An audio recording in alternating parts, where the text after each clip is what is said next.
السلام علیکم ورحمۃ اللہ وبرکاتہ۔ امید ہے کہ افکار دینیات یوٹیوب چینل کے ہمارے تمام سامعین خیر و عافیت سے ہوں گے۔ امید کرتا ہوں کہ آپ کو ہماری ویڈیوز اچھی لگ رہی ہوں گی، ہمارے قاعدے اچھے لگ رہے ہوں گے۔ ہم آپ کو باقاعدہ روزانہ ایک سے بڑھ کر ایک قاعدہ قرآن کریم کے تعلق سے یاد کر کے پڑھ کے سنا رہے ہیں، اور تجوید کے اہم رولز بتا رہے ہیں کہ آپ قرآن کریم کو کس طریقے سے پڑھ سکتے ہیں، کہاں ٹھہرنا ہے، کہاں کس کی ہجے کرنی ہے، کیا طریقہ ہے، کون سا قاعدہ کب ہوگا، یہ تمام چیزیں آپ لوگ سیکھ رہے ہیں۔ تو اسی طریقے سے آج کا جو ہمارا سبق ہے وہ تختی نمبر 21 وقف کرنے کے قاعدے ہیں۔ جی ہاں، وقف کرنے کے قاعدے، اس میں وہ تمام چیزیں آپ کو بتلائی جائیں گی کہ کہاں پر آپ کو وقف کرنا ہے، کن حالتوں میں کیسے وقف کرنا ہے، یہ تمام چیزیں ہم آپ کو بتلائیں گے۔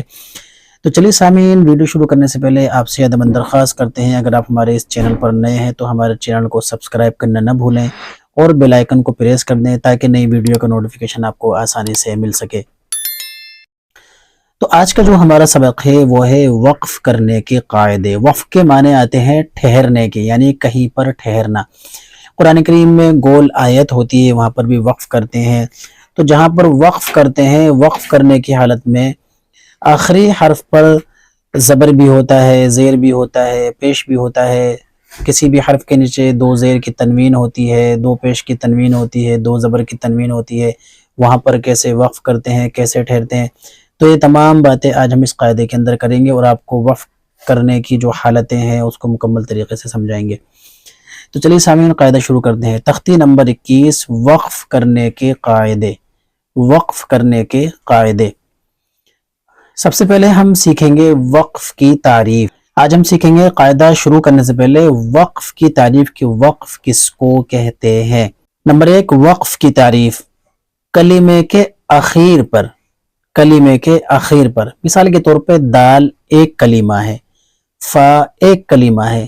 حروف تہجی کے جتنے حروف ہیں الف سے لے کے یا تک وہ تمام کلمات ہیں، تو اس میں سے ایک لفظ اٹھائیں گے تو اس کو کہیں گے با ایک کلمہ، الف ایک کلمہ، جیم ایک کلمہ۔ تو یہاں پر بتلانا مقصود یہ ہے کلمے کے اخیر پر سانس اور آواز دونوں کو، کلمے کے اخیر میں سانس اور آواز دونوں کو توڑ کر ٹھہرنے کو وقف کہتے ہیں۔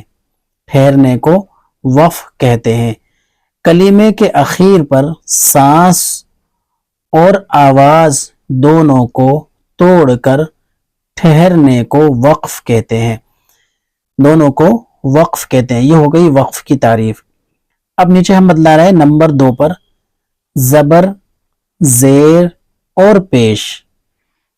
زبر، زیر اور پیش، اس کے علاوہ دو زبر، دو زیر، دو پیش، اور کھڑا زبر والے حرف کو ساکن کر کے وقف کریں گے۔ ساکن کر کے وقف کریں گے۔ تو سب سے پہلے ہم نے کس کی تعریف کی؟ وقف کی تعریف کے وقف کس کو کہتے ہیں؟ کلمے کے اخیر پر سانس اور آواز دونوں کو، دیکھیں ہمارا سائیڈ میں چارٹ لگا ہوا ہے، اس میں لکھا ہے بریکٹ میں دونوں کو توڑ کر ٹھہرنے کو وقف کہتے ہیں۔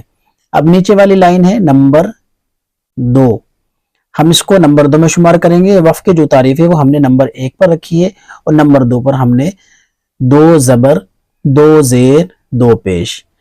زبر، زیر، پیش، کھڑا زیر والے حرف کو ساکن کر کے وقف کریں گے۔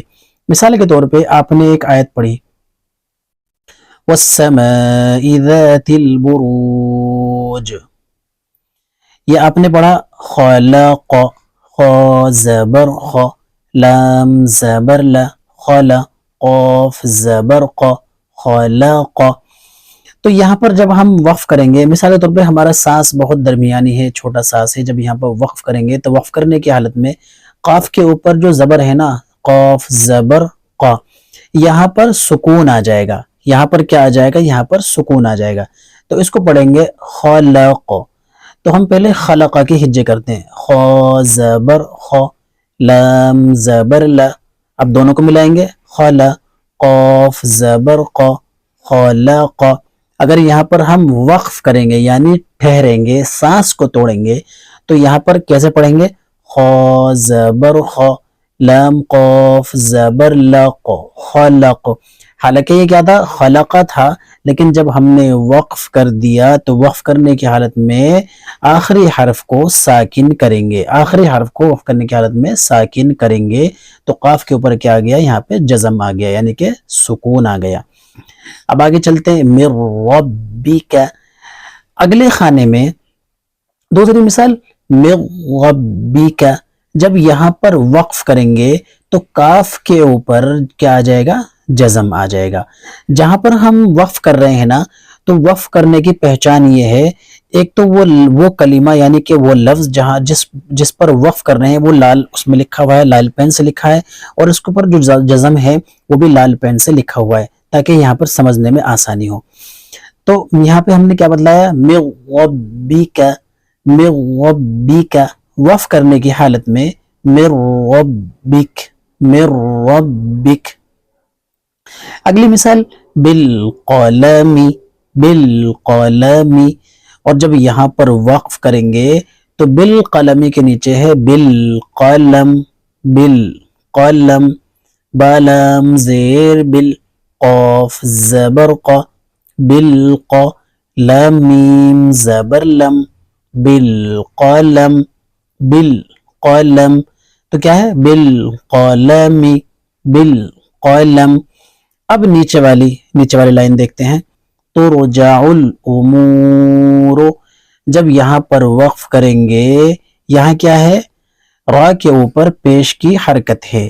ظاہر سی بات ہے زبر زیر پیش کو حرکت کہتے ہیں، تو یہاں پر کس کی حرکت ہے؟ پیش کی حرکت ہے. جب یہاں پر ہم وقف کریں گے تو وقف کرنے کی حالت میں را کے اوپر جزم آ جائے گا، یعنی کہ سکون آ جائے گا. یہاں پر جب ٹھہریں گے، سانس چھوٹا ہے تو یہاں پر کیا کریں گے؟ وقف کریں گے. تو کیسے پڑھیں گے؟ ترجع الامور، ترجع الامور، را ساکن. آگے دیکھتے ہیں.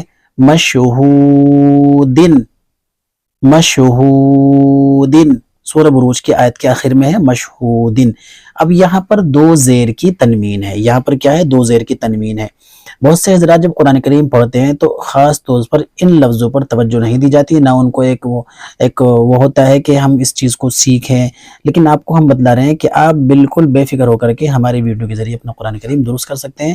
آپ کو اسٹیپ بائی اسٹیپ اور بالکل ایک دم ایسے بتلائیں گے کہ آپ بالکل آسانی سے تجوید کے ساتھ قرآن کریم پڑھنا سیکھ سکتے ہیں. تو یہاں پر کیا ہے؟ دو زیر کی تنوین. یہاں پر وقف کیسے کریں گے میں بتا رہا ہوں. میم شین زبر مش، ہا واو پیش ہو، مشہو، دال دو زیر دن، مشہودن، مشہودن. اب یہاں پر نیچے دال جو ایک کلمہ ہے یہ لال میں لکھا ہوا ہے، اور اوپر کیا ہے؟ جزم، یہ بھی لال پین سے لکھا ہوا ہے. تو یہاں پر کیا پڑھیں گے؟ دال ساکن، مشہود، مشہود. آگے مرقوم، مرقوم. دوسری لائن میں چھٹا جملہ مرقوم، میم کے اوپر دو پیش کی تنوین ہے، لیکن جب یہاں پر وقف کریں گے تو کیا پڑھیں گے؟ مرقوم، میم را زبر مر، قاف پیش کو، مرقو. اب میم کیسے کریں گے؟ میم ساکن. کیا کہیں گے؟ میم ساکن. میم ساکن میں نہیں کہیں گے، لیکن جب آٹومیٹکلی آپ جو ہے وقف کریں گے تو وقف کرنے کی حالت میں آخری حرف پر سکون آ ہی جائے گا، سکون آ ہی جائے گا. مرقوم. لیکن کچھ حضرات ایسے ہیں جب قرآن کریم پڑھتے ہیں تو ان کو وقف کرنے کا معلوم نہیں، تو وہ وقف کیسے کرتے ہیں؟ تو وہ مشہودن کہہ کر ہی سانس توڑ دیتے ہیں، یا مرقومن کہہ کر ہی سانس توڑ دیتے ہیں. تو ان کو اس پر دھیان دینا چاہیے، خاص طور سے توجہ دینی چاہیے. میں ان حضرات کی اس طرف توجہ دلانا چاہتا ہوں کہ وہ جب قرآن کریم کریں تو پڑھیں تو وقف اس حالت میں کریں، مرقومن، مرقوم. اب نیچے طعامہ، ہا کے نیچے کھڑا زیر ہے، ہا کے نیچے کھڑا زیر ہے. طا زبر طا، عین الف زبر ع، طع، میم زیر می، طعامی، ہا کھڑا زیر ہی، طعامہ. اب دیکھیے نیچے طعامہ کے نیچے طعامہ، طعامہ. کھڑا زیر ختم، جب ہم وقف کریں گے تو کھڑا زیر ختم، اور ہا پر کیا آ گیا؟ سکون آ گیا. تو اس کو کیا پڑھیں گے؟ طعامی، طعامی، اس کو یہ پڑھیں گے. آگے سبحانہ، سبحانہ، سین با پیش صب، ہا کھڑا زبر ہا، صبح، نون زبر نہ، سبحانہ، ہا الٹا پیش ہو، سبحانہ، سبحانہ. اور جب یہاں پر وقف کریں گے تو وقف کرنے کی حالت میں سبحانہ الٹا پیش ہے، یہاں پر کیا آ جائے گا؟ جزم آ جائے گا. تو آج کا جو ہمارا قاعدہ تھا وہ تختی نمبر 21 وقف کرنے کے قاعدے. اس قاعدے کو ایک بار میں آپ کو پھر سنانا چاہتا ہوں. وقف کی تعریف: کلمے کے اخیر پر سانس اور آواز دونوں کو توڑ کر ٹھہرنے کو وقف کہتے ہیں. نمبر 2، دو زبر.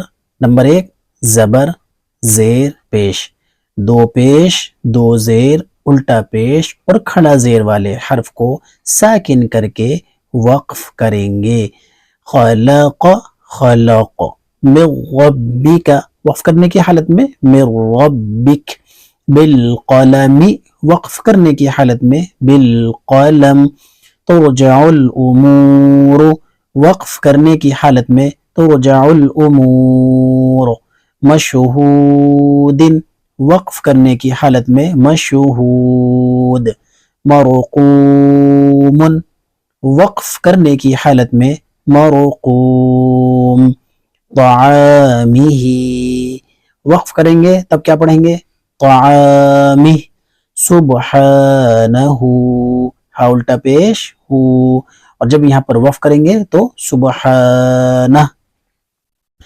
تو چلیے سامعین، آج کا ہمارا قاعدہ مکمل ہو گیا. اگلی ویڈیو میں دوسرا قاعدہ لے کر کے آپ کی خدمت میں حاضر ہوں گے. تب تک کے لیے ہم آپ سے درخواست کرتے ہیں کہ آپ ہماری اس ویڈیو کو لائک، شیئر، سبسکرائب ضرور کریں، اور اس ویڈیو کو اپنے دوست احباب کو ضرور بھیجیں تاکہ آپ کے ذریعے سے اور اس ویڈیو کے ذریعے سے ان کا قرآن کریم درست ہو جائے اور یہ آپ کے لیے اور ہمارے لیے صدقہ جاریہ ہو.